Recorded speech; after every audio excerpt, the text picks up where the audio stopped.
台语字真趣味，乡亲啊，当下台语安尼写当下，华语的受到惊吓、害怕，台语讲当下。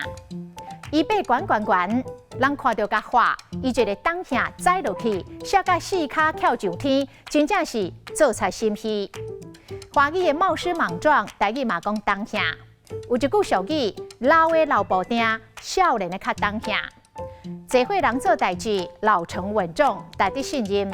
少年的做代志就较莽撞冒失，所以爱学侪岁人的智慧。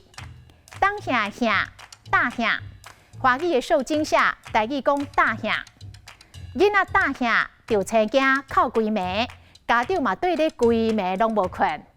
过来，心惊大下，心惊胆战，极度的惊恐害怕。台语讲心惊大吓，吓拄好，车拄啊驶到位，一粒大石头为山坡扔落来，甲车喊一个咪咪冒冒，实在互人心惊大吓。咪咪冒冒就是扭曲变形。过来，做风台中大水，警察爱着老大人，撩过错漏的溪水，互人看到心惊大吓。今仔日的台语字当下实在真趣味。